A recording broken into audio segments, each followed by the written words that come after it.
अगर आप चाहते हैं गुड आरटीए म्यूजिक का ऑडियो वीडियो सबसे पहले आप तक पहुंचे, तो इस चैनल को सब्सक्राइब करें और बेल आइकन दबाना ना भूलें।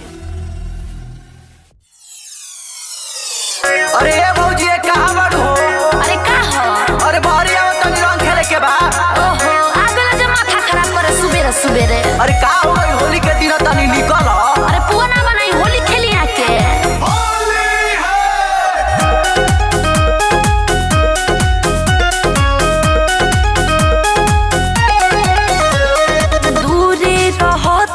सोटो ना भीरी जबरी लगा दे बधई की रकीरे कमर पकड़िया ढोरी पलाल। अच्छा कमर पकड़िया ढोरी पलाल लगाए हरियर का बदल जाई चाल। बोला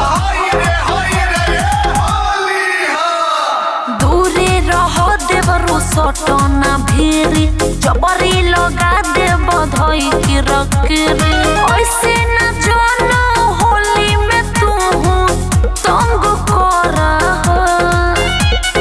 बैगन से भौजी हवन करहो, मोर पिचकारी सहन करहो। बैगन से भौजी हवन करहो, अरे चुप रहा। मोर पिचकारी सहन करहो। अरे जा कहे नहीं खा। अरे बिना लगाए में नहीं जाएंगे जी। भैया से खाली छुआवे लुगाल का? भैया से खाली छुआवे लुगाल। हाँ। देवरो करिया जदे लाल लाल। बोलो हाय रे हाय। अरे अरे अरे अरे सटो भौजी। अरे ना ना लगा दे क्या?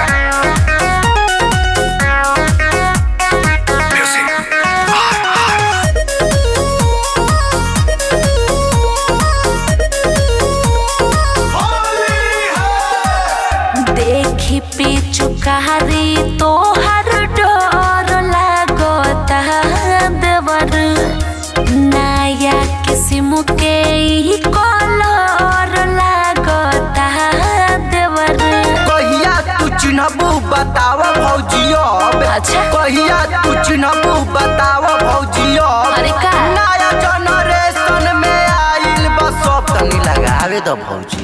अच्छा ऐसे पिचुकारी में जन रंग भरा।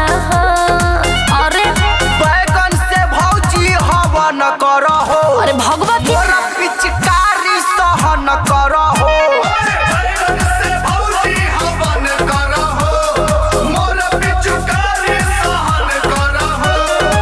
ना करो।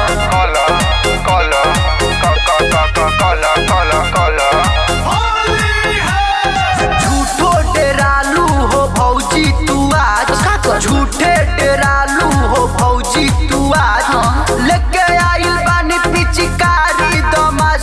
लगवा लीजिए कुछ नहीं होगा। यही से डर लगता।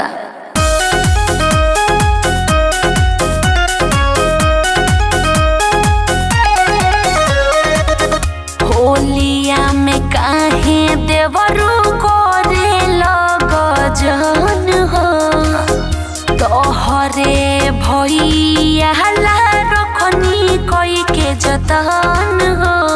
साल भप आवेला ऐसन परब। बता बा। साल भप आवेला ऐसन परब। आगे बोला। राहुल संग मिली उद्घाटन करब। पूरा रंग देंगे।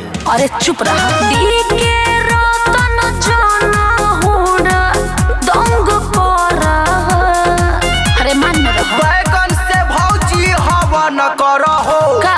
मोर पिचकारी सहन करहो। ना चुपैबो। बैगन से भौजी हवन करहो, मोर पिचकारी सहन करहो। सुना रंग ना लगवाएं, चल जा चुप करके। अरे हम भी देखते हैं कैसे नहीं लगवाती हैं आप। भैया लाल कपूर दिखा। चुप सारे।